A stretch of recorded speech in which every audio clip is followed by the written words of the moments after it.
Good morning. Call our hearing to order. Please join me in a brief prayer. Heavenly Father, we thank you, Lord, for the privilege of serving this great nation. We ask, Lord, for wisdom and discernment and understanding as we go about these difficult decisions that affect so many lives across this country and livelihoods as we work on the decisions that this committee has responsibility for. We ask, Lord, that we're worthy of the blessings of being able to do this. We ask for your help and assistance. Forgive us for our failures. We ask these things in Jesus' name. Amen. This hearing on the Committee of Agriculture entitled State of Rural Economy will come to order. And I'd like to thank our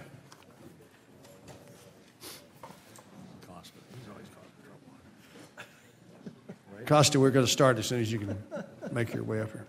So I'd like to thank our star witness, the Honorable Sonny Perdue, for being with us today. It's customary for the Secretary of Agriculture to help the committee kick off a new year. This hearing is an opportunity for the Secretary to offer his assessment of the rural economy and to visit with members of the committee about the full range of issues impacting rural America and agriculture. Of course, it does not take a hearing to appreciate the hardships that rural America and our nation's farmers and ranchers face today. Over the last 4 years, we've witnessed the steepest decline in net farm income since the Great Depression. Producers who always operate on thin margins are struggling to cover their costs. Thankfully, we've taken some important steps in lightening their load. The administration has been moving to unburden farmers and ranchers of unnecessary regulations that cost producers a fortune and put them in legal limbo. And late last year, Congress approved and the President signed into law a tax reform bill that provides meaningful tax relief for American agriculture. Regulatory and tax relief are already helping America's farmers and ranchers by reducing their costs of doing business. In turn, this means more economic activity and jobs on the farm and on Main Street America. Unfortunately, on the earnings side of the equation, the news has not been as favorable. Natural disasters and high and rising foreign subsidies, tariffs, and non-tariff trade barriers have resulted in lost crops and chronically depressed prices. And uncertainty over the direction of trade has exacerbated the anxiety in rural America because the U.S. farmer and rancher depends so much on access to global markets to make ends meet.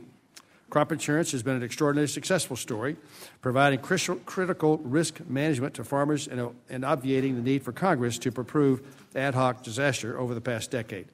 However, the most costly hurricanes on record have shed some light on the areas where we need to make improvements so crop insurance can better serve, as an example, the Florida orange producer as well as the Iowa corn farmer. Some weaknesses in the Farm Bill safety net have also come to apparent, especially for our nation's cotton and dairy farmers. We on this committee are going to do our level best to address these and other issues through pending legislation and a strong new Farm Bill that the President has declared he wants sent to his desk on time. Toward this end, Mr. Secretary, you developed and presented some very thoughtful and constructive principles to help guide us in charting the course toward our new Farm Bill, and I want to thank you for that. On the trade front, the ball is naturally more in the administration's court than it is ours. I appreciate the administration's strong desire to strike better deals for the United States and to reduce, if not eliminate, our trade deficit. But as you know, Mr. Secretary, there's also deep concern in the countryside that some of the gains that we've made in the way of market access for farmers and ranchers could be lost in this process. In this regard, you've been a critical friend and advocate, and again, I want to thank you for that. With that, I recognize my friend, the ranking member, for comments he would like to make. Colin? Thank you, Mr. Chairman, and welcome, Secretary, back to the committee. We appreciate you being here. As those of us here today are well aware, the commodity prices have dropped since the Farm Bill was last reauthorized, and milk prices are also softening as we speak. I'm very concerned that if prices continue to fall and we have any kind of average year or below average year, that we could be in some real trouble. This is one of the reasons that if I had my way, I'd like to see a Farm Bill that had an improved safety net going into this situation. But with no new money, I don't know how we're going to do that. Last year, the President's budget called for $231 billion in cuts to the mandatory Farm Bill programs. You were not yet at USDA when the budget was released, but I hope that we'll be able to see some of your influence in the new budget that's going to come out next week. I'm not sure anybody in the administration other than yourself has much of an understanding of what goes on in agriculture. So we appreciate what you're trying to do, and you're the voice of reason at the table, and I wish you luck with that. As I said, I appreciate your efforts to give us some guidance in writing the new Farm Bill. and I hope you will work with us to write a bill that provides an adequate safety net and other tools for our farmers and ranchers, and we'll look forward to working with you on that, and I yield back. Thank you, gentlemen. Chair would request other members submit their opening statements for the record so our witness may begin his testimony and ensure there's ample time for questions. I'd like to welcome to the witness table this morning the Honorable Sonny Perdue, Secretary of the U.S. Department of Agriculture, Washington, D.C. Mr. Secretary, the floor is yours. Thank you, Mr. Chairman, and Ranking Member Peter.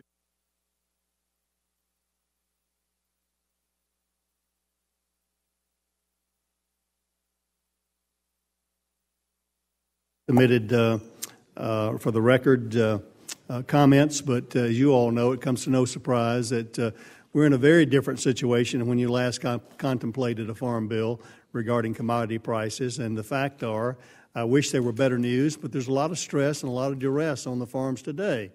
The only saving grace for that is we're talking about a constituency that's probably the most resilient among Americans and the most optimistic, or they wouldn't continue to do what they do year in and year out, and putting a lot of the risk of their equity in the ground, hoping for that next good crop. So the state of the rural economy is fragile.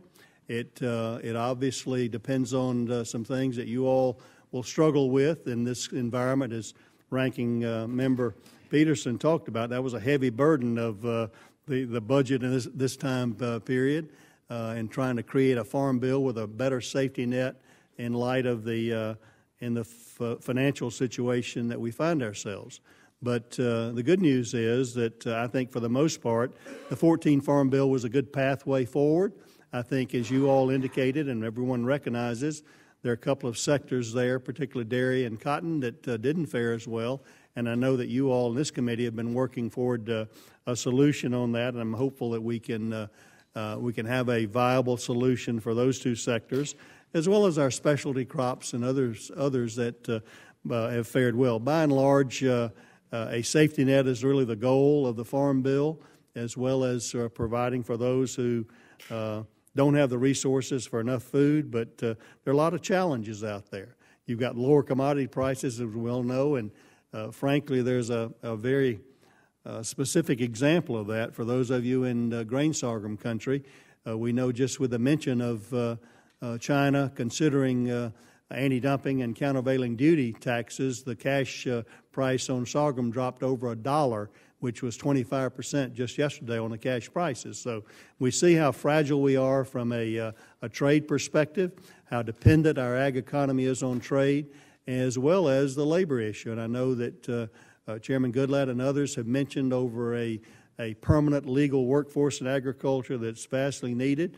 The good news is I think we've made some progress on the deregulatory environment, and we'll continue to do that as we seek out comments and opinions from our producers and those interested in the industry about how we produce our food and how we can better do better in the regulatory environment. Certainly, a lot of progress has been made there, but our farmers are more leveraged than they were 5 years ago, and that's a challenge. There's rising debt, not to the level necessarily of the 80s, but concerning, particularly for those beginning farmers, the ones that didn't quite have the advantage of the 2008 to 2013 run-up in commodity prices. But so all of those are challenges that we see going forward. I look forward to you. We've submitted to you our principles on the Farm Bill. By and large, I think you've got a good format to begin with, and I want to applaud Mr. Chairman, you and the committee for getting out around the nation over this last year to hear directly from producers over the things that they believe has been working for them, some of the things they believe might have been working against them, and to understand how we can do better. You may know I've followed many of you in your districts, and I've been there, and I appreciate the hospitality. Well, I think we're at 32 states in 9 months, and hearing with a lot of genuine comments there. As we all know, farmers are not very timid when it comes to telling us what's on their mind, and they've done so. So we've got, I think, a good understanding of where they are, but also our consumers. We were in a food bank in Pennsylvania the other day and saw a great network of providing for people who don't have enough food, and the great news about America. It's a great, generous, and compassionate nation, and I think the Farm Bill does a wonderful job in that as well. So with those comments, I'll try to reserve my answers to be concise, and if I'm not informative enough, you're welcome to ask for comments on the record, and I'll be happy to submit those. So thank you. We're glad to be with you here today. Well, Mr. Secretary, thank you very much for being here, being with us. Looking forward to your comments. The Chair would remind members that they'll be recognized for questioning in order of seniority. For members who were here at the start of the hearing, after that, members will be recognized in order of arrival. I appreciate the understanding. We have votes at about 11:30. The Chairman has Secretary has a hard stop at 12, and so I'll ask unanimous consent that we go to a 3-minute clock for our questions in order to give everybody a chance to get their comments in. The 3 minutes will be comments as well as answers to a question if there's a question in the comments. So I'm going to be pretty Rambo about the gavel. If we have time at the end to do a second round, we can do that. But in order to try to get everybody through properly, I'm going to be pretty strict on it so we can get this done. With that, let's see. Yep, 3 minutes. With that, I recognize myself for 3 minutes. Mr. Secretary, you mentioned sorghum. One of the things I tell folks is that we've got a president who is defending America's trade policies, which means going after folks who are violating it. China's got a lot of issues going on, and they've recently, I guess over the weekend, announced that they're going to go after our sorghum producers, sorghum here in the United States. We had a tremendous run-up in sorghum exports to China over the last 3 years. Can you visit with us a little bit of what the agency can do in the interim while this is being played out for our sorghum producers? Well, obviously, the trade environment has created a lot of anxiety over the last year. I believe that our president is absolutely convinced that we can do better. I think by generally, we believe that NAFTA, for instance, has been helpful to agriculture in the most sectors. But as I look at some of the provisions and some of Canada's policies regarding the prohibitions against U.S. Products, and I think we can do better. And I think the Mexico and Canada are coming to that conclusion. You mentioned China specifically, and we know that in world trade, China has a policy of dominance in many sectors. The good part about it is American producers are so productive, we've got to have good trade policies, and I think the administration, Ambassador Lighthizer, is working toward policies that will right those. We cannot be responsible for China's reaction. Obviously, the administration knows that we've got to be prepared for that, and we've advocated on behalf of the ag economy to be prepared for any kind of situation that may arise on actions they may take. We think the sorghum issue will mollify over a period of time. It just shows you, as an example, how fragile and how sensitive the ag economy and commodity prices are now to trade disruptions, and we need to be very careful as we take actions there. No one is saying that we should not, again, take actions over bad actions from China and others regarding intellectual property theft, other types of dumping there. We just need to be very careful how we handle the ag economy because, as you know, agriculture typically is the point of the spear of retaliatory measures, and we see even the conversation of considering countervailing duties on what they can do to a market like sorghum. So I think everyone in the administration is aware of that, and we're discussing that, frankly, on a weekly basis. Thank you, Mr. Secretary, and appreciate those efforts. You'll back the rest of my time. Colin, 3 minutes. Thank you, Mr. Chairman.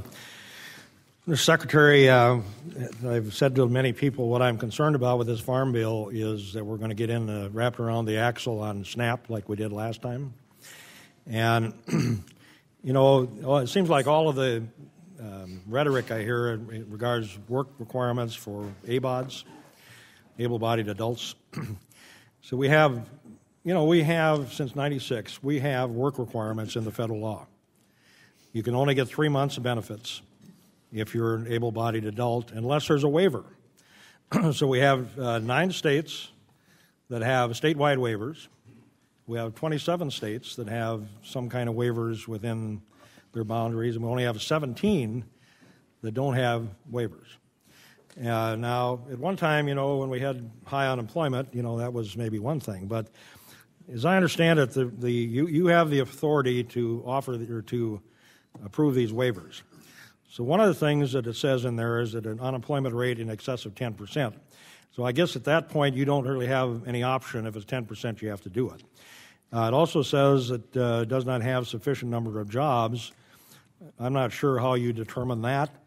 All I can tell you is in my district, the number one issue that I have day in and day out is how do we get enough people to fill the jobs that we have. These are manufacturing, good jobs, good pay. We can't get enough people. So the other thing it says is on the request of the state agency, the Secretary may waive the applicability of paragraph 2 of any group of individuals. So my question is, in light of all of the rhetoric about how we got to get these people back to work and how that somehow or another the SNAP program is the problem, which I don't buy into. But, is there any effort down in USDA to try to rein in these waivers and to, get people back to work? I mean, if I had my way, we'd give them money and have them move to my district. I'll put them to work. But Thank you, sir. I think within the limits of the law, Mr. Peterson, we are doing everything we can to rein in the waivers. You mentioned some statutory prohibitions there, and anytime we run up against those, in fact, even from a regional basis, it's not a statewide unemployment number, but if they can do that, states have been fairly aggressive. The ones you identified that have waivers, they've been fairly aggressive in requesting those waivers, for which we see no statutory or administrative authority at USDA to deny. And we've discussed it. We don't find a way to do that. That's one of the areas that I think probably that could be addressed in the Farm Bill regarding the parameters around those issues of the waivers. We've had other types of waivers, as you know, that we have denied that, again, as long as it's a federally mandated program, I think it would be very difficult to pick winners and losers in that regard. So we would welcome really more statutory and administrative authority in order to manage that program in a way that becomes temporary and becomes a pathway back to independence and job creations. Thank you, Thomas. Time has expired. Mr. Thompson, 3 minutes. Thank you, Chair. Mr. Secretary, always great to see you. Thank you for spending some time with us in Pennsylvania a couple weeks ago. Greatly appreciated. Topic. Well, I want to talk about the spotted lanternfly, actually, a little different.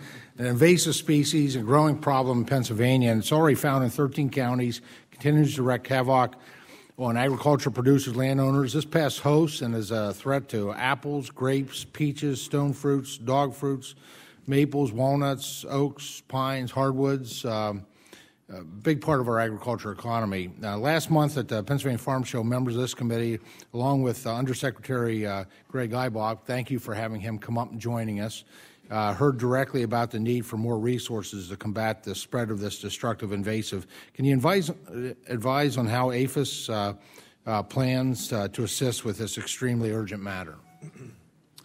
Well, as we know, there are a lot of pests that are threats internationally. This is a new one. The Florida industry, citrus industry, certainly learned about how those international pests can damage an industry. And you mentioned your fruit crops and grapes and others. The spotted lanternfly is one of those that we hope to get control of. And the good news is Undersecretary Eibach has already approved the resources to get it under control and working with your local people there at Penn State and within the state, and excuse me, in order to try to hem that in and keep the spread. It could be a very critical pest for our fruit and vegetable, our fruit and grape industry in that way, as those affected counties already know. So we're doing our best from APHIS, and Undersecretary Eibach is on the job, and we've approved those resources to try to get control of the spotted lanternfly. Well, thank you for that. Also, thank you for what you've done with our nation's school lunch programs, specifically appreciative of the interim final rule you produced last year that would allow, among other things, to reinstate low-fat flavored milk. That policy is right in line, obviously, with legislation I've introduced.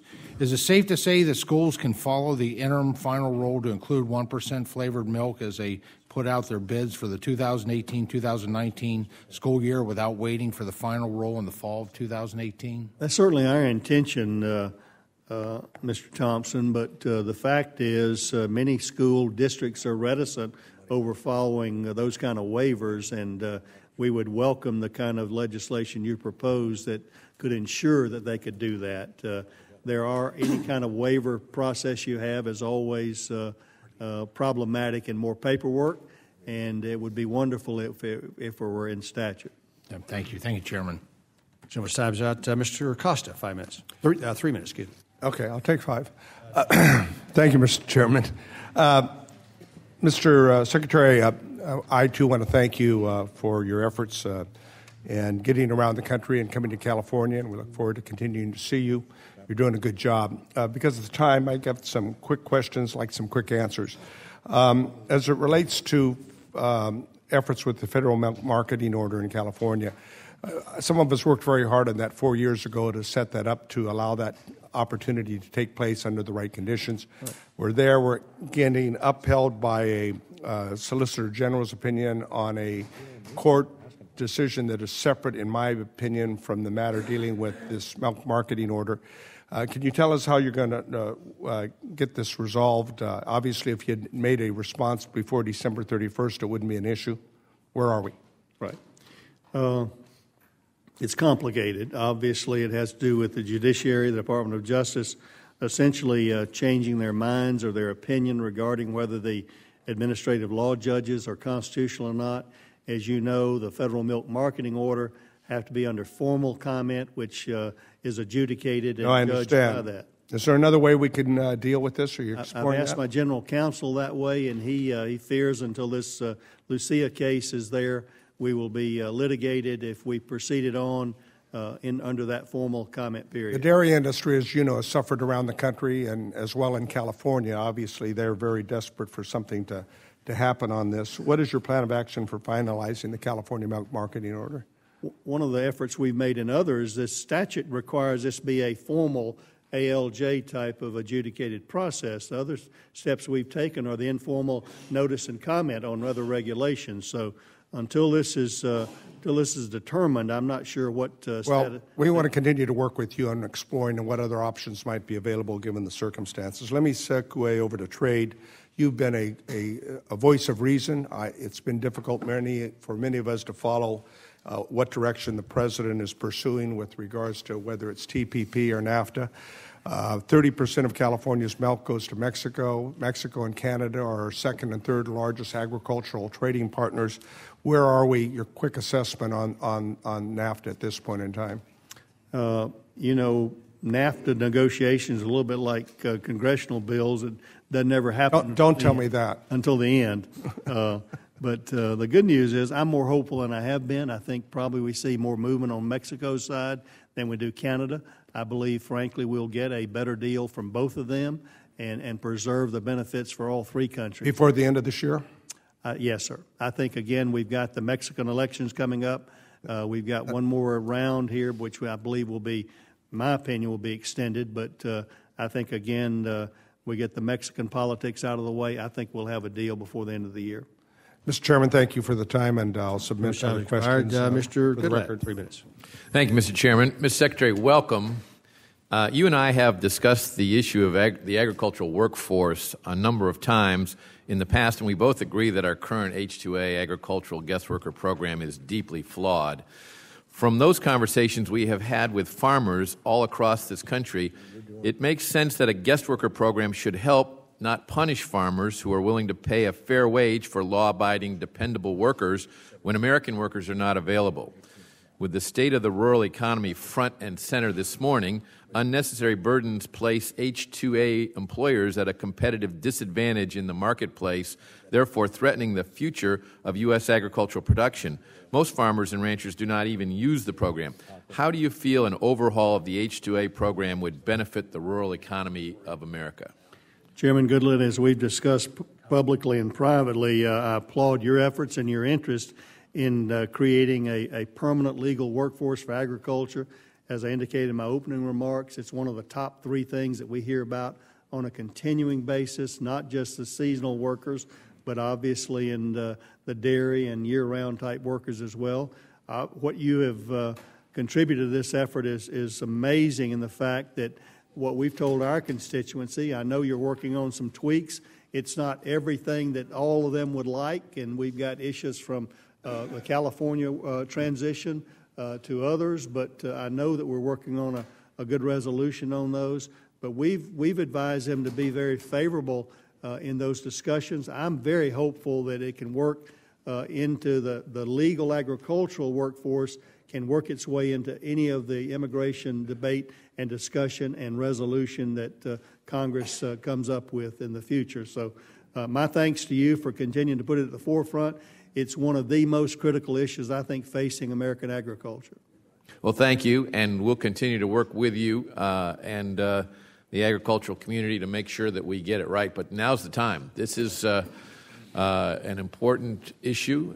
This is the one sector of our economy that is the most affected by the lack of a workforce. Agriculture is impacted by international competition.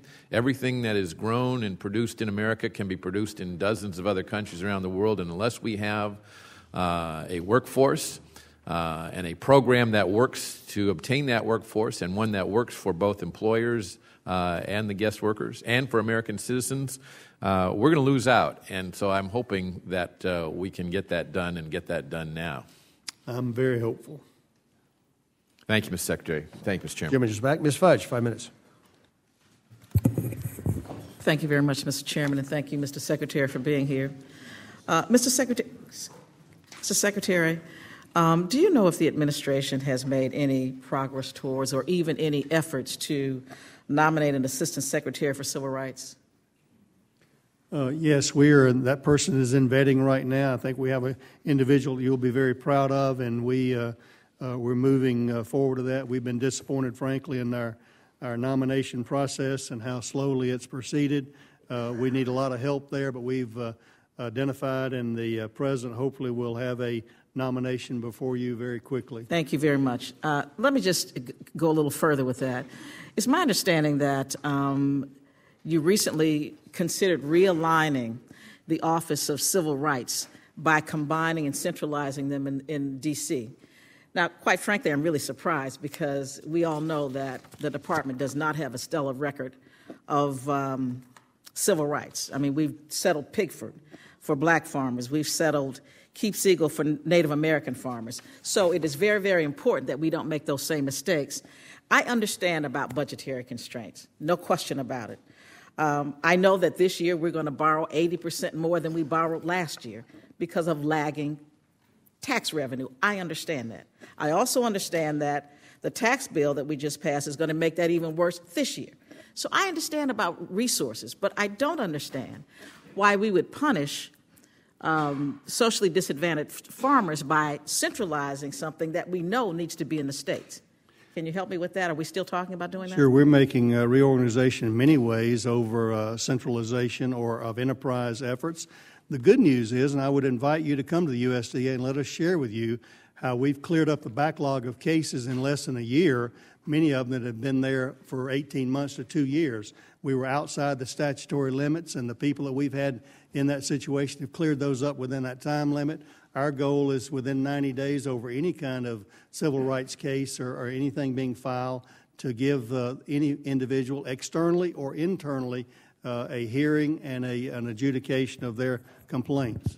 So again, are you still planning to centralize all of the civil rights offices? We're planning to, again, manage the Department of USDA to be the most efficient, the most effective, and the most customer-focused. That includes, again... Mr. Secretary, is that a yes or a no, sir? I'm sorry? Is that a yes or no? Yes, we are going to enterprise manage that. Absolutely. Thank you very much, Mr. Chairman. I yield back. Gentlelady yields back. Mr. Lucas, 5 minutes. 3 minutes. Good grief. Bad habit. 3 minutes. Thank you, Mr. Chairman. And Mr. Secretary, I want to thank you. It took you all of 11 days to get to my district after you were confirmed and sworn in. And I have 12 quotes on my iPhone from that speech you gave from that hayrack that day. I put them there because I thought it was a composite of wisdom, and it tells me how your philosophy is about running this department. I just wanted to pass this along, that I'm thinking about this labor situation. And I have the answer right here in front of me: more babies and less welfare. But that's a long-term plan, and I want to shift off that topic and not ask you a question on it, and turn to this and say to you in this record today that the nomination of our State Secretary of Agriculture, Bill Northey, to be Undersecretary of Farm Production and Conservation in your department is very important to me. And I'm doing all I can, especially behind the scenes, to try to bring that together so that can be resolved. And I wanted to open that topic up in case you had any comment you'd like to make regarding that subject. I would encourage you and all your colleagues to help in that regard. This is a very important position. This is the Undersecretary who oversees our FSA offices, our NRCS offices, and the crop insurance. These are the producers. That's the customer-facing issues that we have. We need good leadership there. Bill Northey has demonstrated himself. The frustrating part is it has nothing to do with Bill Northey. It's a total other issue. If there were issues regarding his answers or other things like that, I could accept that more, and we would work to cure that. We feel as if we're caught in a crossfire, so I hope you'll use your personal relationships and in that regard to help us remove that hold as soon as possible. I will continue with that, Mr. Secretary, and I appreciate your response. Shifting topics, foot and mouth disease vaccine. I understand many of us agree on expanding and establishing a vaccine bank. But I wanted to ask you specifically to speak to the issue of genetically modified vaccine and how that might dramatically change the way that we produce a vaccine, how we inventory it, and how we distribute it. Surely. There are two, if I can use this term, two strains of thought regarding that right now. One is a traditional vaccine that cannot be produced in the United States of America by statute. We'd have to produce that. Really, the only really effort there is now is in France. That's still a longer-term type of thing before they get a line up. The ARS has participated in what's called a leaderless or attenuated vaccine that could be produced here. Many people feel like that's a ways away as well. Honestly, Congressman, that's an issue where I think USDA owes this committee and Congress more specific information and advice and counsel over how you make the decisions of which way to go, certainly from an appropriation. This is not a cheap issue. The money's not there. You've got to find it. And I challenge my team this week to get more specific advice and counsel regarding what recommendations, the pros and cons of each step, so you all can be as informed as you need to be. Thank you, Mr. Secretary. Mr. Chairman, yield back. Jim's time expired. Mr. McGovern, 3 minutes. Thank you. I thank Mr. Secretary. Thank you for being here. Mr. Secretary, I am deeply worried about the future of SNAP and our nutrition programs. And I'm worried because, as the ranking Democrat on the Nutrition Subcommittee, we haven't seen a paragraph, a sentence about what might be in the Farm Bill. And that usually tells me that when it comes out, it's going to be something I don't like. And I'm worried because I read in AgriPulse today the chairman of the committee saying that the Freedom Caucus will be very happy with the so-called reforms on SNAP. We have no idea what they're going to be. I'm assuming that the USDA is working with the majority on this committee and in drafting the Farm Bill. And if you are, maybe you can give us a copy of what we're supposed to be dealing with. I don't think it's a classified document. But if I will just say that I want a Farm Bill just as much as everybody else does on this committee. But if it eviscerates our nutrition programs, our SNAP programs, there's going to be one hell of a fight on the floor. Last year, you said when you came before the committee, and you were new, that and I quote, "The SNAP is a very important, effective program, and that you didn't want to fix things that aren't broken." And it was music to my ears. Yet a couple of weeks later, the administration's budget came out, and it was $193 billion in cuts in the program. Now, to be fair, you had just started, so that wasn't your work. I hope that we get an assurance that we won't see those kind of cuts today when the new budget comes out. But then you also, I saw the USDA's farm principles in which you advocate for legislation that will support work. We all support work, but I'm just wondering what the specifics of that might be. And then you said that, that SNAP, you don't want SNAP to become a permanent lifestyle for some, and all the numbers show that that's not the case. That even with able-bodied adults without dependents, that the time on the program is relatively short. So I'm worried about some of these words because they have meanings sometimes that justify deep cuts in this program that might throw people off. So any kind of assurance you can give us that we're not going to see in an administration budget deep cuts in SNAP, or that the administration will not stand for this committee coming up with a farm bill that would have deep cuts in the SNAP program. Well, certainly, Congressman. Our role at USDA, and we'd be happy to visit with you specifically as well, as we do all members, to talk about ideas of where we feel like we can inform you and give you counsel and advice of the farm program. Obviously, the role of this committee and Congress in general is to write the farm bill. Our goal is advice and counsel in those areas of where we see some advantages. We do believe, you may be looking at different statistics than I am, but obviously we believe that work for those people who are able is a transition to a more independent lifestyle. And the majority of people who can work actually do work who are on SNAP. And I guess my point is simply that if you have any influence with the majority in this committee, please get them to release the text so that we can actually look at it and know what we're going to be voting on, and to find out whether it's going to adversely impact the most vulnerable amongst our society. I'll speak to the chairman right after this meeting. Gentleman's time has expired. Mr. Scott, 5 minutes. 3 minutes. Thank you, Mr. Chairman. Governor, always good to see you. We've had a lot of discussions about a lot of things. I want to talk with you briefly about rural broadband. And as you know, the digital divide is one of the things that we've got to bridge as we talk about the rural economy. How do we get industries to prosper there, whether they be large or small? And obviously, access to the digital infrastructure of the country is one of the most important things. Right now, USDA and the FCC both have programs to assist rural broadband deployment.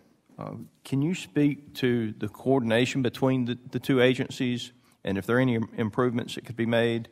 And as we begin working on the infrastructure package,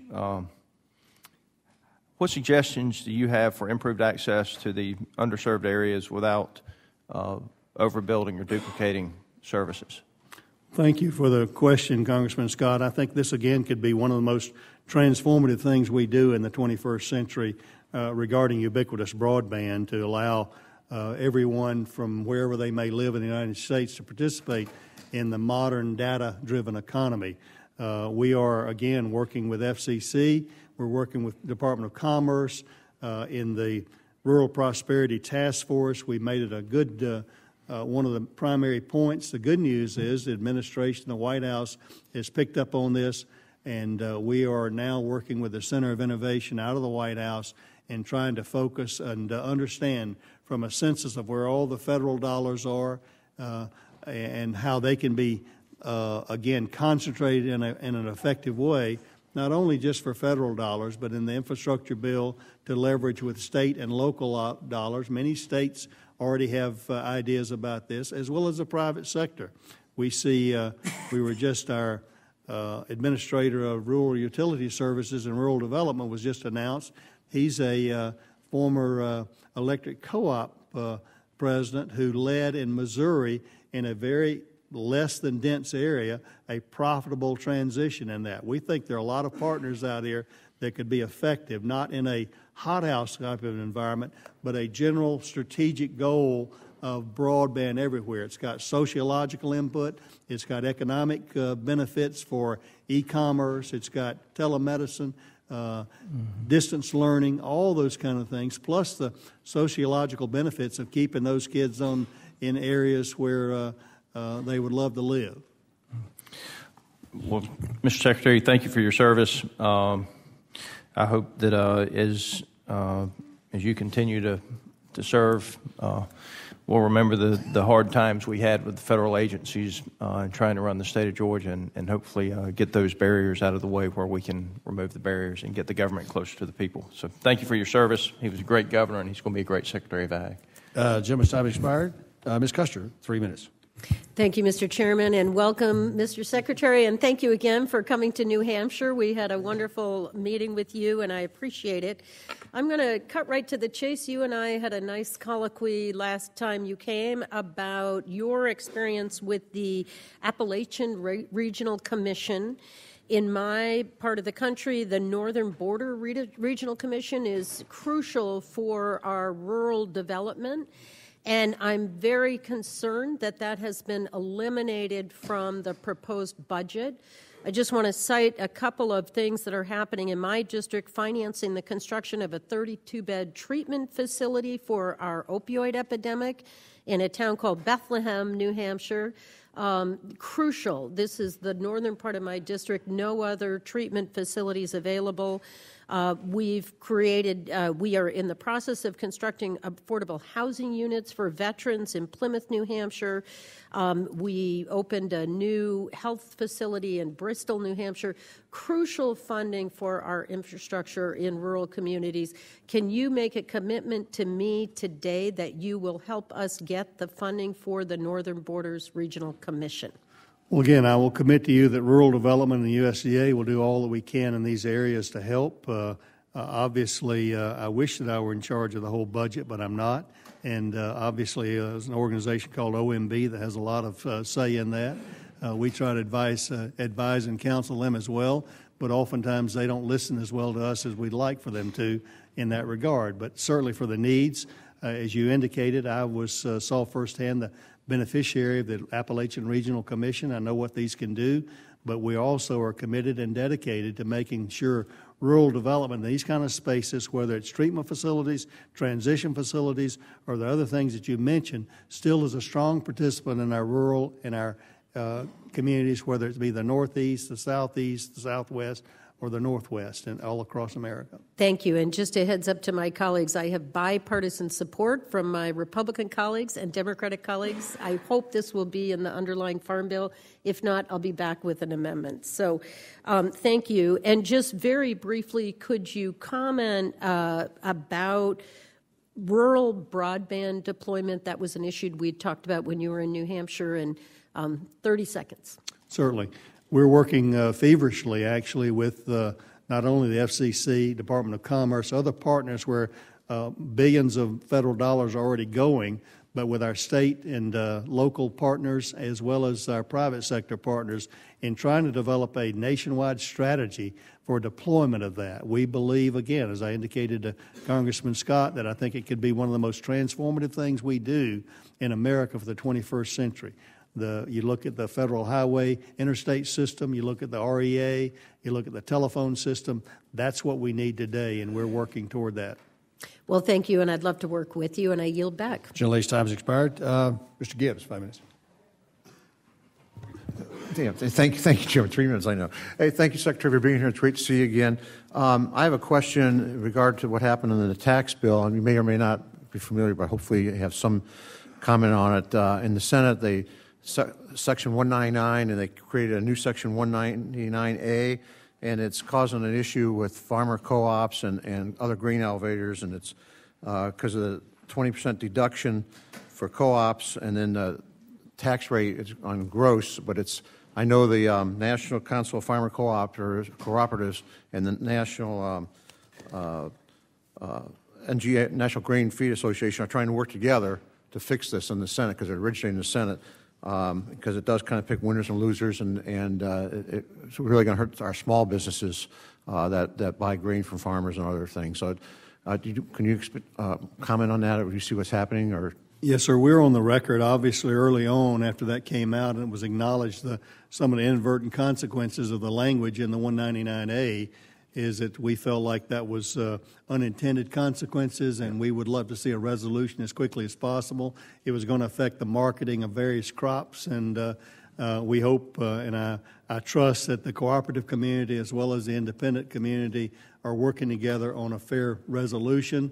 We wanted to see the previous provisions of 199 preserved, and I think that was really the intent of Congress, but kind of moved the meter a little too far. Yep. Hopefully we can get back in there in an effort where we don't see the diminishment of what the previous 199 provisions were, but certainly what happened was a very unfair advantage, and probably everyone, I think, whether you're a co-op or not, recognize that. Well, I think the good news is the National Council of Farmer Cooperatives and the National Grain Feed Association are working together because they would kind of be maybe on both sides of the issue there, and so I think that's positive.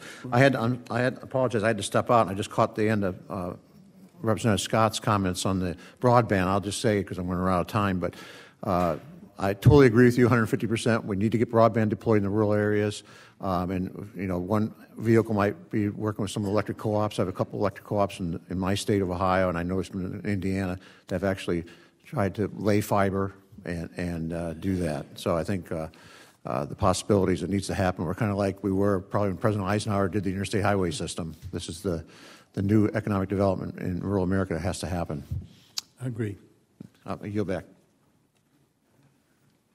Yields back. Ms. Adams, 3 minutes. Thank you, Mr. Chairman, and thank you, Mr. Secretary. Our 1890 land-grant universities play an important role in the rural economy, many in rural districts in the South, where they are among the largest employers in their towns. The 1990s contributed $4.4 billion to their local economies, but as you know, Mr. Secretary, more than half of our 1890s are not getting 1-1 matches from their states. In my home state, North Carolina A&T provides extension services in 51 of our 100 counties and is doing a good job in helping our farmers and the community, but they're not getting their state match. And so I understand that as governor, you helped Fort Valley State to get 1-1 matches. We need your leadership in USDA and to ensure that all of our 1890s receive their funding. So how can we work with states to encourage them to act more equitably when providing a match? And what did you do in Georgia to make it work? I think, again, it's a recognition of the contribution that our 1890 schools, land-grant schools, have. We were fortunate in Georgia with Fort Valley State that they had great programs that were recognized. We visited around. We were at Florida A&M, and I was really amazingly surprised at the amount of scientific research those students were doing there was quite an indication of the good work that's being done. One of the things that we're working on with your colleague, Congressman David Scott, my friend from Georgia, is a bill, his bill, H.R. 51. We've been discussing with the White House how we can enhance through scholarship some of that. The challenge is, obviously, from a state perspective and state budgets, we're somewhat constrained by how we can influence that other than encouragement over them matching the federal dollars there. There's a tendency, obviously, among education and research when the states, when the federal government moves a step forward, sometimes our local governments move 2 steps backward. And we can't continue to backfill that with more funding, but we can also be helpful. We've created the Office of Partnership and Public Engagement that's reinvigorating our USDA relationship with our 1890 schools as well as our tribal colleges as well. Okay. Let me just quickly ask you about the Centers of Excellence and what your thoughts are on that. You know, we had just a temporary project, and so what's your thought about creating Centers of Excellence and moving them forward? Would you repeat that question? I'm not quite sure I understood. Well, Centers of Excellence, 3 of them were started and with only discretionary funding, and we haven't had any permanent centers, and I was just wondering about that. I don't know that I have a specific answer for you. I'll get one for you on the Centers of Excellence. Well, I appreciate that. Thank you very much. Today's time's expired. Mr. Crawford, 3 minutes. Thank you, Mr. Chairman. Mr. Secretary, thanks for being here. 2 or 3 weeks ago, we had the opportunity to visit with you a little bit about some of the challenges of young farmers and ranchers and some of the barriers to how they can enter production agriculture. Farm Bill principles, one of them states is to encourage entry into farming through increased access to land and capital for young, beginning, veteran, and underrepresented farmers. What do you think we can do from a policy perspective to help facilitate that? Because it's a huge challenge, and we're really not moving the needle very measurably. Sure. I think one of the things that Ranking Member Peterson and I have talked about is making sure that our CRP programs don't outbid land higher than rental rates for keeping it away from the beginning farmers many times. I think another policy, we need to look at the indexing of our farm loans. As you know, it's the access to capital is very important. There's another statutory provision regarding direct farm loans and FSA is that beginning farmers have to have 3 years of experience. And I think we need to look at how we can modify that and make sure that we do good underwriting on that. But particularly in the Northeast, we've seen a lot of young entrepreneur farmers, not necessarily from farm background, getting in, and we need to be more mindful of how we can facilitate those types of efforts. I'm going to switch gears a little bit with you here. Not that long ago, been about a year or so ago, when you were confirmed, and you mentioned in your Senate confirmation hearing we should have Cuba as a customer. They would love our products. I agree with that quite a bit. I would ask you if you could kind of give me a bit of a read on the administration's perspective with regard to ag trade in Cuba, specifically legislative efforts like H.R. 525 to affect that. Yeah.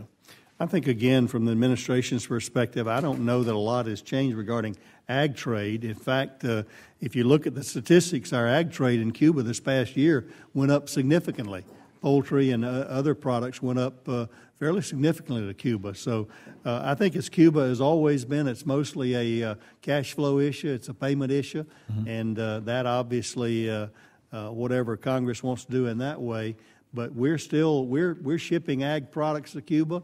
Again, it's a very good logistical play for us. And they again, as I said in the testimony, they love the products and would love more of them. It's a matter of how they pay for it. Is it correct? Is there a sense among other your peers in the administration, your counterparts, say at Commerce and Treasury, that they might accept a change to the statute that allows for the financing of those transactions?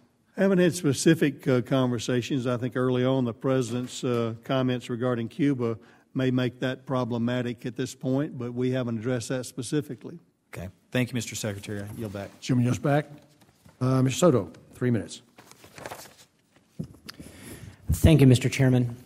Mr. Secretary, in Central Florida and around the country, we're developing new high-tech sensors and photonics technology. And in your January 8th, 2018 report to the President from the Task Force of Agriculture and Rural Prosperity, a task force you chaired, the task force recommended increasing research and use of precision agriculture technology, specifically sensors and imagery technology. Can you elaborate on the Department of Agriculture support for expanded research in sensors, image technology, and other smart ag technologies?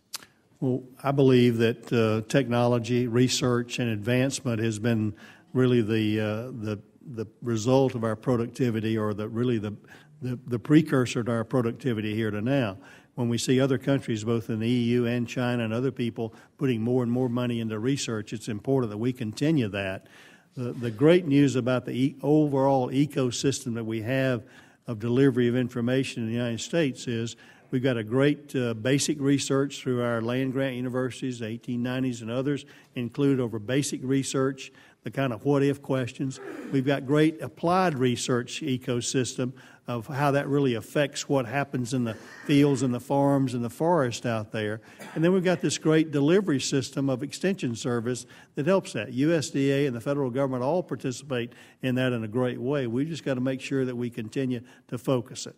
USDA, as you well know, has the Agricultural Research Service that works very closely with our other independent researchers in our universities across the campus. So I can't say forcefully enough how important that is to continue our research efforts, both on the kind of pests that we have, like the spotted lanternfly, the greening issues there, and other types of things. Research will be the solution. I think when you look at the productivity trends of the American farmer and rancher, that's what's contributed to their success. And it's not a time to stop now, because we've got other nations who are rapidly catching up on research appropriations. And we appreciate you being a champion of fighting citrus greening as our neighbor to the north from Georgia. Florida continues to have issues. What commitments can we count on going into the rest of 2018 and 19 with regard to combating citrus greening? I think one of the things we've been waiting on, obviously, is the disaster supplemental, which can have a huge impact over that. We know that Florida citrus industry was devastated at a point there, so we're anxious to see how that can flow into what permanent solutions we can make. There had been some progress, and the hurricane kind of set people back in that progress, but the Florida citrus industry had, I thought, was really kind of getting up on the plane, having the devastation of the last 10 years, but then understanding the kind of things. APHIS will continue to work with them over the things that really matter, and hopefully our disaster supplemental appropriation can help as well. Thank you. I yield back. Jim's time has expired. Mr. Davis for 3 minutes. Thank you, Mr. Chairman. Mr. Secretary, great to see you again. I have to commend you and your staff for listening whenever we've had a concern and acting on those concerns. So thank you once again. In USDA's 2018 Farm Bill and Legislative Principles document, the department mentions the need to develop an impact evaluation approach to ag research. I agree with the need for such a system, and I actually plan on introducing legislation soon to ensure the research we are conducting is research that's most needed. What additional changes can Congress make to better improve ag research to make our ag research dollars go further? I think, again, we're looking at different focuses on priority issues. Just as you mentioned, we looked at some of the things that NIFA had funded in the past and caused some consternation among myself. From a Congress perspective, I don't know that I'd like to encourage you to be more specific about that, but again, hold me accountable to make sure the research we are funding through USDA contributes directly to the productivity for the American farmer rancher and for resolving the most difficult issues and problems out there. And that's, I think that's a management issue. It's hard to, if you find things we're not addressing, then we want to hear about that. But I think that's very hard, difficult and challenging to be specific enough in statutory language because the dynamic of problems changes, and we need to be flexible as we move forward in researching those issues. Just like the spotted lanternfly, which had just recently appeared, then we need research to help us there. So I love the flexibility, but also want you to hold us accountable for us doing the most needful type of research available. Thank you, Mr. Secretary. Since I have not a lot of time left, I'm just going to make a couple comments. As chairman of the Congressional Biofuels Caucus, biofuels and the RFS are very important to my farmers and to my district, and I would hope that you can be a strong biofuels advocate in this administration. And again, greatly appreciate all you're doing at USDA. RUS, I know there's been a lot of discussion on rural broadband.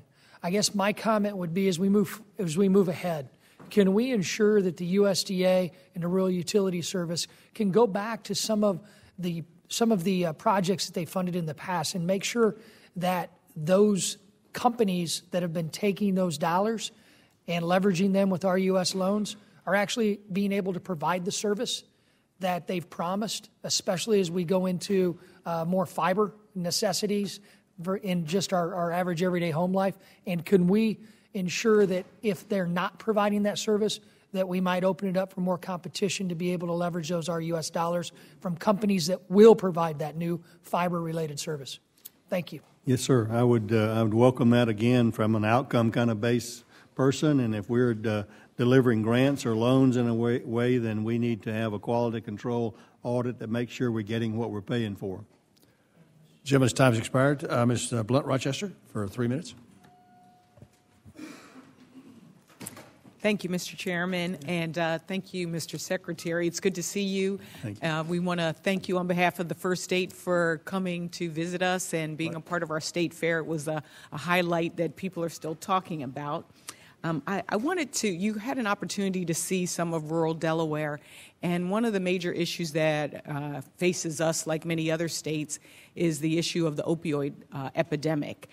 Delaware is actually, according to the CDC, we are the 8th in drug overdose death rates. And so I wanted to focus a little bit on that and what USDA is doing. You guys have a portal, which I'm not sure if you're aware, but that opioid portal is not working. And I know that in the FSA, NRCS, and rural development offices, you would have pamphlets, and I'm not sure if you still do, but Could you talk a little bit about what resources, support, or jurisdiction you feel are insufficient for right now, and then what you think Congress can do to assist in that? Certainly. Well, first of all, I appreciate you pointing out the fact that we've got a portal at USDA website that's not functioning. I'm a little embarrassed by that, and I think you'll go back and check in the next couple of days. That should be resolved. But what we're trying to do, again, is to coordinate between our federal partners and HHS, who has the primary responsibility here. How does USDA impact that? We know from RD perspective, rural development, many of these issues, unlike other drug issues, are probably in many rural areas, and whether it's transition centers, treatment facilities, or those kind of things, we've got an aggressive approach through rural development to help local communities and address their needs in that. This is a terrible type of situation that is somewhat, frankly, difficult for easy answers, but we want to participate with our federal partners. From Congress' perspective, again, I think the awareness and acknowledgement is the first thing, and any types of ideas that you have that USDA can implement better, then we're open to hearing from that. Fantastic. This is one of the areas that I can say there's a lot of bipartisan support on. Annie Custer, Congresswoman Custer, has been one of the leaders as well. And so that's the one question. The other that I'll submit in writing, because we might not have enough time, is I just would love to hear an update on your restructuring. The last time you were here, we talked about that. Mm-hmm. And I'd love to hear specifically what things you hope to achieve and whether or not you actually achieved those things in the restructuring. That's a good question. We'd love to tell you very specifically and in length where we've been and what we've done. Great. Thank you. All right, your lady's time has expired. Mr. Boss, 3 minutes. Thank you, Mr. Chairman. Thank you, Mr. Secretary, for being here, back here. Representative Davis actually touched on this slightly, but I want to go into more detail. The domestic energy production continues to rise in the United States, and the use of renewable fuels are helping the U.S. take steps towards energy independence. Renewable fuels and RFS are extremely important to the district I represent, and they provide good-paying jobs, added value commodities, alternative feedstock, and in some instances, new opportunities for capitalizing on investments in research and development made in advance of biofuels like cellulosic. Can you tell us where the USDA is, what it's doing to further improve opportunities in the renewable fuels area? Surely. We've had a lot of discussions here based a lot on the challenge of the hold of our undersecretary in that area, which that seems to be the real issue there. One of the things that we've looked at, I visited actually yesterday with the chairman of the Commodity Futures Trading Commission about a more transparent market of RINs that may help to understand where the RIN trading is going. One of the things I've had a discussion with about our EPA administrator is the RVP waiver going from 10 to 15%. I've tried to get the industry to look at further than just 2022 when the statutory volumes disappear. How can we build in a demand base moving from 10% to 15% there, helping with our energy independence? I think some of this from a natural gas perspective and both a oil perspective, many people have lost some of the enthusiasm they had when the RFS guidelines were put in. It's obviously been good for American energy independence as well as for the American farmer. We just want to help facilitate a movement further there into the RVP waiver of 15%. Thank you. I want to switch gears if I can. I'm down on time here, but we've previously discovered bringing our waterways into the 21st century. My district kind of unique. It's one of the only districts in the nation that has 3 navigable waterways: the Ohio, the Mississippi, and the Kaskaskia River. The locks and dams and the thousands of miles that are up and down the inland waterways the concerns I have with the levees, not only the levees, but also the locks and dams and maintenance and everything. What are you doing, and the concern, maybe to express the concerns you might have as we try to move our grain and biofuels as our commodities? Because when we compete in a worldwide market, if we move forward with the infrastructure bill, my big fear is what the fees that are put in place will put us in a disadvantage. Well, certainly, one of the things we've benefited from in the United States of America is a great logistical system, of which inland waterways are part of it, as well as our ports. And I think you've heard the President stand on the banks of the Ohio River and talk about that crumbling infrastructure. Some of those locks and dams are over 50 years old. So I'm hopeful that in the infrastructure bill, we'll see dedicated money for agricultural logistical services, including those that you described. Thank you very much. Time has expired. Mr. Scott, 3 minutes. Thank you very much. I think I'm on. Thank you very much, Mr. Chairman. Welcome. Thank you, sir. Secretary Perdue, as always, it's a pleasure. Let me commend you on the excellent job you're doing. I think you visited, 32, 33 states already? And that's wonderful. And I just want to commend you for that. And I also want to thank you for your work with me and other members of this committee on House Resolution 51, which would help to be able to address the issue of getting more young people into farming, into agriculture. It is the world's most important industry. Clothes we eat, the food we eat, the clothes we wear, our comfort level for our homes, our clothes. So this is very important that we be able to get scholarships in to these schools. And these are very, very important schools. The 1890s, which are the African American land-grant schools and colleges. And, of course, they may be African American, but they have students from every single race. So it's a beautiful, beautiful thing we're doing. And I deeply appreciate you talking to President Trump about this. And give him my regards, won't you? And tell him I thank him for our support. It's going to take a team effort to do that.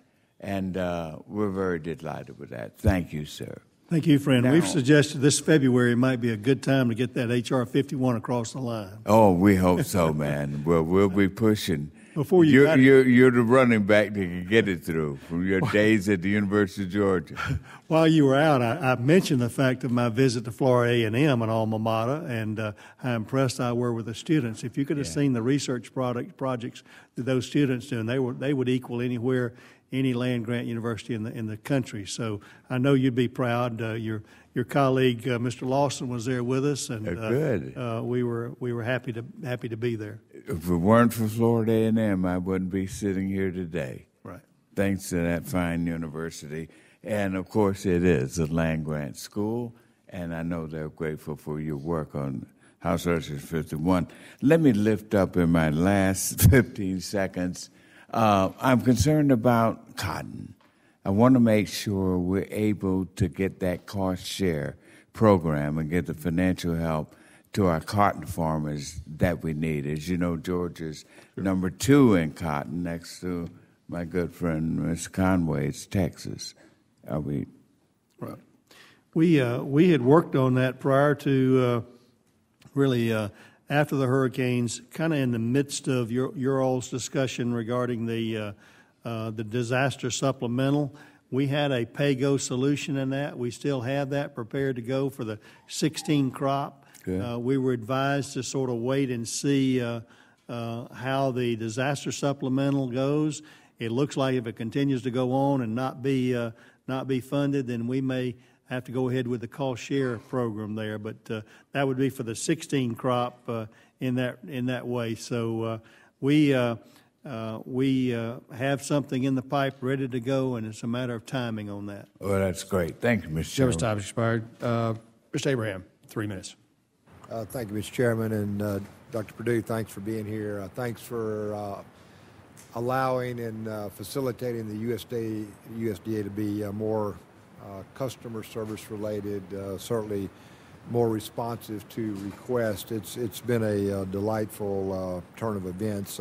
Thanks for coming to Louisiana, talking to my rice and sugar, cotton and corn farmers there. It's much appreciated. And I'm going to kind of pony on Mr. Scott's statements as far as cotton. As we know, the 2014 to the 2016, even the 17 years have been tough on cotton. We're to the point in Louisiana where production costs are about $100 more than actual revenue costs. So it's a net loss situation. So we understand with Chairman Conway's leadership, I think we'll address that in the Farm Bill and make some steps to at least remedy some of that, because there's such an urgent need. And I'm grateful for your commitment, as Mr. Scott has alluded to, for the short-time reliefs for our 2016 and our 2017 cotton producers, mainly for the fact that they can simply still go to the bank and be bankable for another year. And as you know, having been a grower yourself, that is critical to be able to walk into a bank and obtain a loan just to put a crop in the ground. And your opening statement of how optimistic our farmers are when they know the odds are against them was a testament to their courage and their willpower. So again, just a thanks for what you're doing and looking after all our farmers. And I yield back, Mr. Chairman. Jim yields back. Mr. Evans, 3 minutes. Thank you, Mr. Chairman. Mr. Secretary, I'd like to thank you for the recognition of Saul Agricultural School and the future farmers, and you raised the highlight on that. I really appreciate that.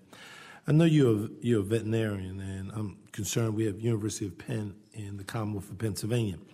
Can you share with me the important veterinarian programs that you look to strengthen as it relates to the nation's veterinarians?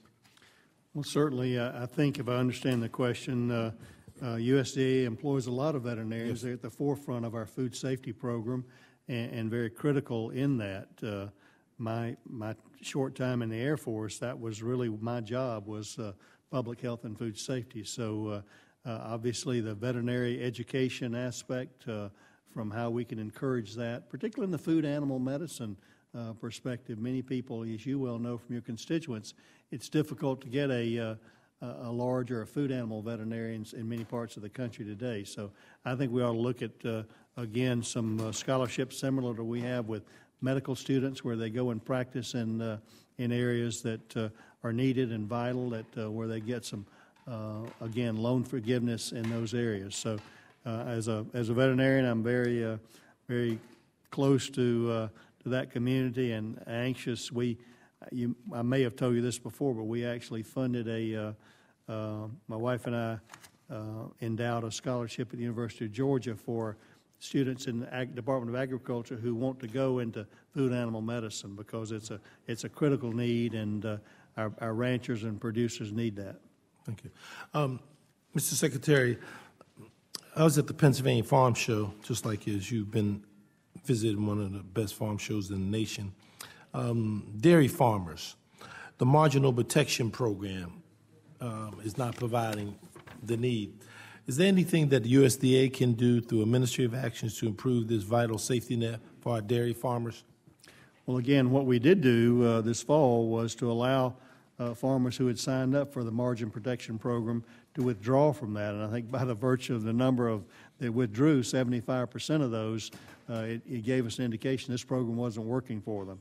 I know Ranking Member Peterson and I have had some discussions about how to improve that program. I think, again, that can really vitally needed in the Farm Bill coming forward about how we utilize that program, whether it's margin protection or LGM program for dairy producers. That's the sector, as we indicated, that didn't fare as well in the 14 Farm Bill as we would hope for. Yeah. Thank you, Mr. Chairman. You're back to balance my time. Jimmy, just back. Dr. Marshall, 3 minutes. Mr. Secretary, let me start by saying thank you for your comments on the 199A. Like you, we're all looking for a solution that's fair to all concerned, so greatly appreciate that. I want to address the biggest problem in Kansas, and I say not agriculture, but the biggest problem in Kansas, because Kansas is agriculture and agriculture is Kansas. The biggest problem in Kansas is the price of wheat, the price of sorghum, the price of corn, the price of milk, the price of beef, and the price of pork. And if you've addressed NAFTA already, please take the rest of my time and address what you're seeing the future looks like in Japan. It's a huge market for our wheat and our beef. It's a $200 million problem going forward with our competitors when it comes to the wheat issues as these tariffs come in place. And I want you to be reassured, I interviewed 10 people from Japan, and they all preferred Kansas beef over Australian beef. So it's 10 out of 10 people. So we'd like to get that Kansas beef over there. I understand. I think, again, you may have heard, and I was very encouraged to hear our president at Davos talk about a potential interest in rejoining TPP. As we know, the TPP 11 have moved forward, but when we talk to Japan, when we look at the other countries involved in TPP, I think they were very regretful that the United States was not part of that. And I'm going to take the president at his word. Again, he's a tough negotiator. He's American, and he believes in America. But I think, again, we understand how vital trade is to our ag economy, not just in Kansas, but virtually everywhere else. But the wheat has not fared that well. We were on a good roll with sorghum. I never thought I'd see sorghum at a premium to corn, and that's why the hit took place with China. Even announcement there was disheartening in that regard. NAFTA, as I indicated earlier, I'm hopeful that we can really close that out and have an improved NAFTA, a modernized NAFTA that's better for the American producers as well as we go forward. But our farmers need certainty. They're optimistic, they're resilient, they're courageous, but they need, like any business, they really deal in certainty. And there's a lot of trade anxiety out there. So I wish there were some way the Secretary of the U.S. Department of Agriculture could just wave a magic wand and fix prices. You and I both know that's not possible, but you're absolutely right. The farmer is great for the ag economy. It's great for the economy in general, because if farmers make money, they're going to spend money, and they rotate it through the economy in a mighty way. You see that green paint riding everywhere, as well as other things, but it's good for Main Street. The ag economy in those rural Kansas communities is good for Main Street as well. Thank you for the hope, and I yield back. Jim's time expired. Mr. Panetta. I'm sorry, Stacey? Yeah, Ms. Panetta. 3 minutes. 3 minutes. Yeah, Jimmy. Thank you, Mr. Chairman. And Mr. Secretary, good morning. Thank you for being here, as always, as we're coming up on the 2018 Farm Bill, and obviously appreciated meeting you out in California, although please know that the Salad Bowl is always welcome, has an open welcome for you to come there on the Central Coast of California as well. And if you go there, you're going to hear the number one issue that's out there on the Central Coast, and probably the number one issue in California when it comes to our agriculture, and that is labor, as you mentioned. You have shown a great deal of empathy and understanding when it comes to this issue and how it affects our specialty crops on the Central Coast and in California. And I appreciate what you've said, and I appreciate some of the actions that you have taken. I appreciate the fact that you've hired a senior advisor, Christy Boswell, to address these issues. And what I'd like to find out is, as we know, immigration reform, dealing with this issue is very politically sensitive and policy complex. But has Ms. Boswell given you any sort of advice on how we can think outside the box in dealing with addressing our workforce issue? And I know that in your Task Force on Ag and Rural Prosperity report, page 29, you talked about the H-2A. I think that's the only area in that report that you deal with labor in agriculture. And you talked about you mentioned interagency efforts to improve H-2A. My second question would be then, can you elaborate on those interagency efforts as well? Certainly. As you mentioned, Christy Boswell, we've worked with diligently with Chairman Goodlatte on his bill. Obviously, that was one of the issues your Western growers didn't address many of the challenges they have. That's the transition from their current workforce into a new program here. And that's one of the things we'd like to see addressed. We are working with DHS and helping them to understand that the criminals they're looking for are not on our farms. They're out there producing food for the Americans as well as worldwide, and they are not there. It's a challenge, obviously, because as the agents show up, it affects everyone in the community. What you know and I know is that many of these workers have been on some of these farms for years.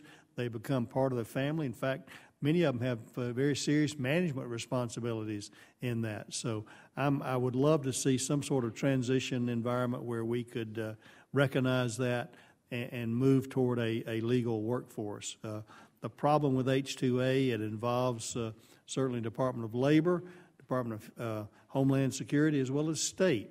Now, some of the ideas that Chairman Goodlatte has in his bill we embrace. We think that farmers typically would be more comfortable as an intake mechanism of USDA rather than DOL. There are a lot of very onerous moving parts dealing with the H-2A program, and many of your producers have given up using that as a tool. That only contributes to, the perpetuation of the non-legal workforce that we have in America, and we'd love to see that resolved. Thank you. you. Jim's time has expired. Mr. Dunn, 3 minutes. Thank you very much, Mr. Chairman. Thank you, Mr. Secretary, for being here today, and thank you for your commitment in your recent 2018 Farm Bill principles to make America's forests work again. The district I represent has many counties that are dependent on working forests to fuel their economy, and so I promise you that in addition to promoting sound management of working forests, I'm going to look forward to working with your department on legislation such as the Timber Innovation Act to spur innovation in the forestry sector and to grow those markets. On another note, as you know, the Food and Drug Administration regulates products of animal biotechnology. Regrettably, over the last 20 years, the FDA has managed to approve just 2 animals. The developers of the GE salmon first applied for FDA approval in 1995 and received that in 2015, 20 years later. The producers of GE mosquitoes applied for FDA field trials in 2011, did not get approval to do those trials until the Zika outbreak came out in 2016. So this undertow of the FDA's regulatory regime is preventing potential products like avian influenza, resistant poultry, and hoof and mouth resistant cattle from being commercialized. Can you tell us if the USDA plans to engage the FDA on their broken animal biotech system, and have you or has the USDA ever considered seeking to regulate the animal biotech products in-house? You mentioned 2 issues close to my heart. Obviously, one is the forestry issue. And to make forests work again, we strongly need the legislation that's before Congress now. We need both sides to come together, not only with fire funding, but also with forest management, where we can actually do that. Without the forest management proposals, the funding doesn't really matter. We're going to continue to fight forest fires. So I hope you and your colleagues can ask your leadership to make sure we get that done here quickly. I think there's a window of opportunity that's passing on that. So in order to make forests work again, we need those tools. You mentioned a really interesting issue. We've just signed an agreement with FDA over cooperation. Dr. Gottlieb and I have visited on a fairly regular basis on different areas. This is one particular that's not come up over the veterinary regulation and veterinary approvals, but I love your last suggestion. I think, again, from a pharmaceutical perspective dealing with animals, we'd love to have that responsibility.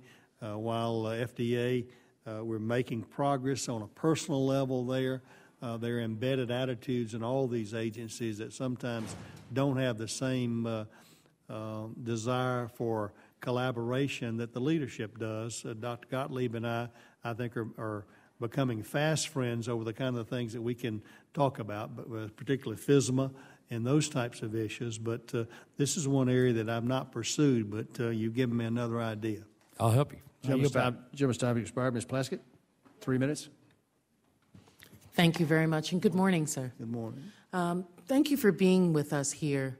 The supplemental appropriation bill for disaster relief that the House passed before adjournment included $2.6 billion for crops, trees, bushes, vines, etc., losses due to the 2017 hurricanes, including Irma and Maria. In order to be eligible for funding, all producers receiving payment must purchase crop insurance. And it says where, quote, crop insurance is available for the next 2 available crop years, and producers receiving payments shall be required to purchase coverage under the non-insured crop disaster assistance program. And that's to be determined by the Secretary. As you may know, I don't know if you're aware, USDA does not offer crop insurance in the Virgin Islands, which of course receive enormous damage during the hurricanes. If this bill is approved by the Senate and signed into law, would it be possible, and would you be willing to use the discretion provided to you under this program to help producers in the Virgin Islands purchase coverage under NAP so that they may be eligible for their share of this funding that has been put in the disaster aid package? I think that's absolutely the intent of the legislation as you read, and we would certainly commit to that when you read the fact that where crop insurance is not available, that's exactly what we would expect to have happen. That would be great. I appreciate that.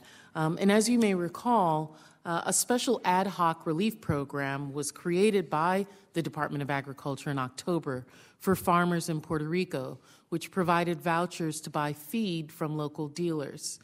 This was not extended to the U.S. Virgin Islands, which were similarly devastated by Hurricane Maria.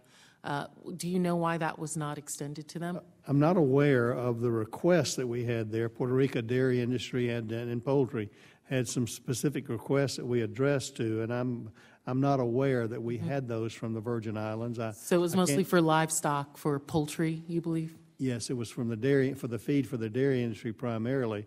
I don't know why we would not have responded, and likewise to the Virgin Islands had we had similar requests. Okay, thank you. And what is the status? A big issue for agriculture in our island territory is lack of data, in part because the local agricultural offices have limited means to collect data chronically. What is the status of the department's assessment of agriculture and rural community needs in the Virgin Islands, and what actions has the department taken to get more USDA expert staff to help the badly damaged agricultural sector there, where lack of technical assistance has been an issue even before the 2 Category 5 hurricanes? I don't know that I can answer specifically other than committing to you that we will look at that from a data-driven perspective. Our statistical service, we rely on data quite a bit. We talk about being facts-based, data-driven. We can't make good decisions if we don't have good data. So I'll have to look at that and see how we can improve our We'd efforts in our appreciate territories. that. It's been a real issue for us over the years. Gentlelady's time has expired. I hate to be abrupt, but they've called votes, and we're trying to get everybody through before we go over there. So thank you for that. Mr. Lamalfa for 3 minutes. And again, we're going to be pretty tight on the time. Thank you, Mr. Chairman. And again, Mr. Secretary, I really appreciate your accessibility and your diligence in traveling the country and hearing all our issues. A lot of effort on broadband, greatly appreciated. Bringing it back to some California issues, we produce some of the highest quality food and the safest handled food in the country. And so when you look at the FSMA, the Food Safety Modernization Act, I'm afraid that might be a little more than what is needed. Yes, we had a flare-up over 10 years ago with in the spinach and some of the other leafy greens where E. coli, in some cases some salmonella came up, and so that's being addressed. But what I'm afraid of is that the bureaucracy of the issue is going to go so far that we're going to continue to hamper the ability to grow these products in California or the U.S. effectively. When you're talking about bird droppings, which, folks, these things grow outside, okay, and not allowing the food to touch the soil from which it came. it seems, again, the bureaucracy might be overreacting to what had been a serious problem, but I think the protocols in place, we've seen pretty good success since then.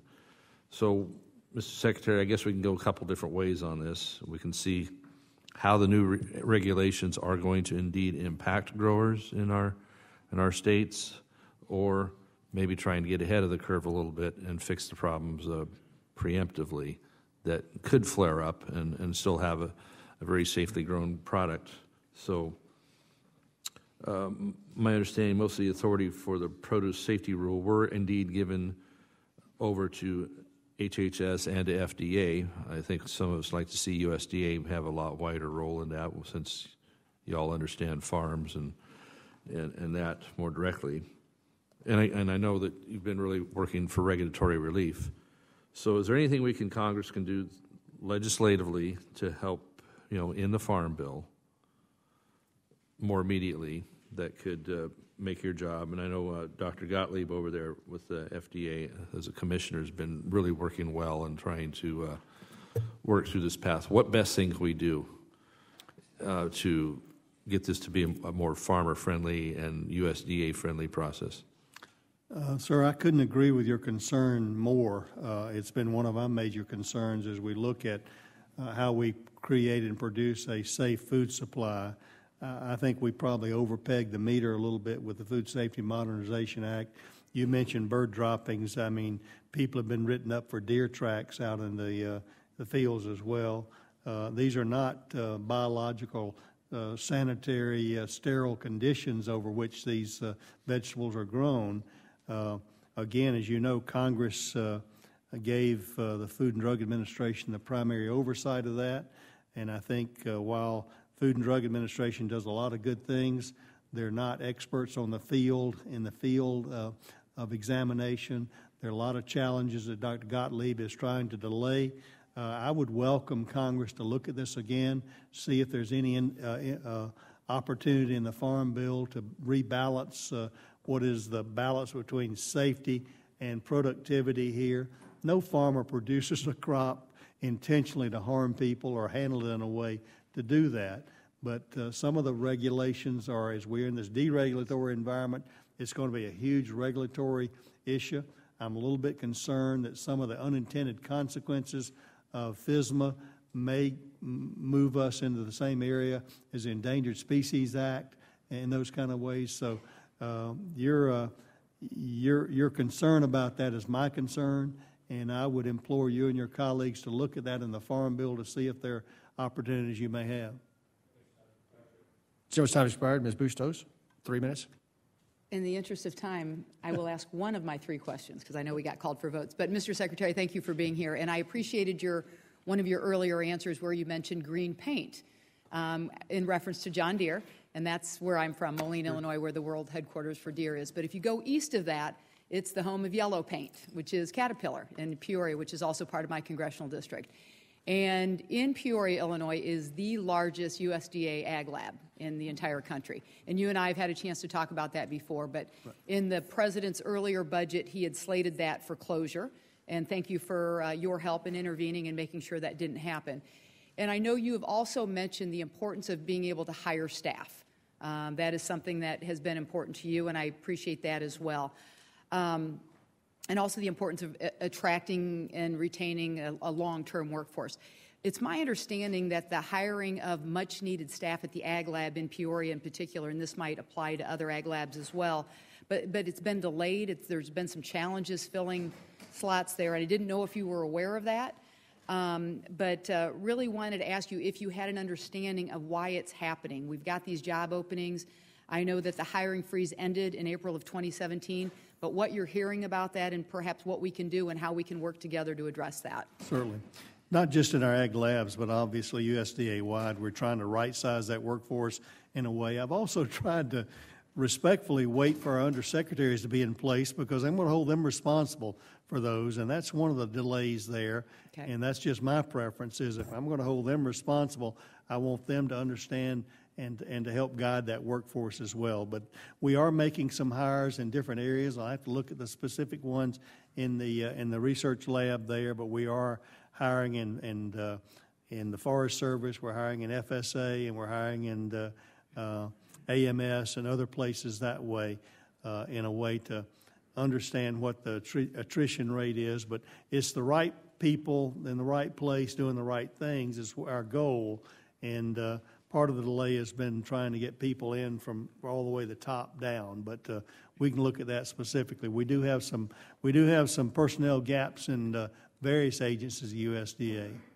Is there anything we can do to be of help on this? I mean, these are some of the best paying jobs in our community there, and really want to move on that if we can. Again, urging your colleagues to move on our nominees and our getting people in place. You think that's the biggest problem on this? Yeah, okay. Right. All right. Thank you, Mr. Secretary. Thank you. I yield back.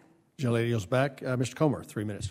Thank you, Mr. Chairman. And Mr. Secretary, it's great to have you back. And before I ask my one question, I want to thank you for all that you do and all the attention you pay to the FFA and 4-H. Those of us in the agriculture community notice that, and we really appreciate your commitment to the next generation of farmers.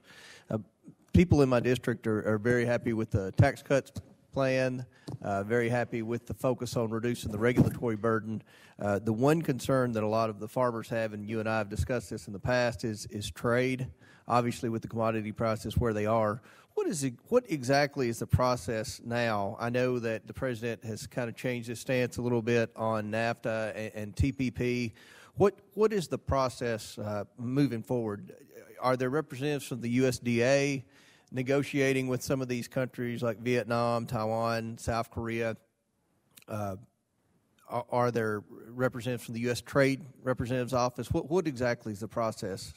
Well, the way it works is the USDA Undersecretary Ted McKinney, who is the Foreign Agricultural Services there, he's our chief salesperson. Mm-hmm. Now, it's I've used this metaphor before. It's a little bit like some banks today. They got salespeople and they got credit people.